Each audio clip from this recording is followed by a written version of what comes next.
روایتوں میں یہ بات ملتی ہے، حضرت عثمان رضی اللہ تعالی عنہ جب کسی قبر کے پاس سے گزرتے تو ان کی آنکھ سے اتنے آنسو نکلتے کہ ان کی پوری داڑھی بھیگ جاتی تھی،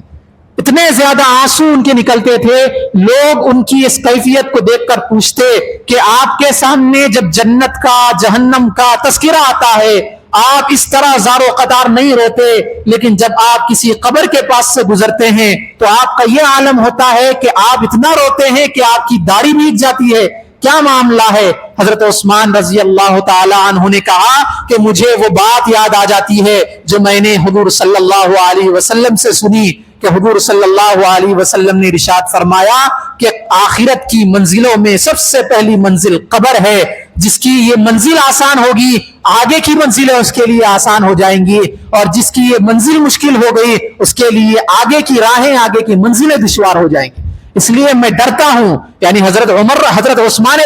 غنی رضی اللہ تعالیٰ عنہ کسی قبر کے پاس سے گزرتے تو اپنی قبر کے مرحلے کو یاد کرتے کہ مجھے بھی ایک دن قبر میں جانا ہے، میرے لیے یہ منزل کیسی ہوگی، میرے لیے قبر کا منظر کیسا ہوگا۔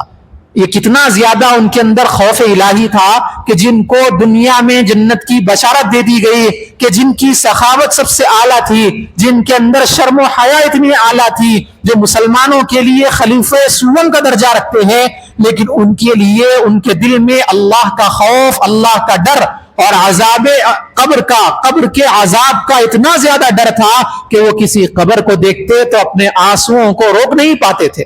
وجہ یہ تھی کہ حضور صلی اللہ علیہ وسلم نے ایک مرتبہ یہ بھی فرمایا تھا کہ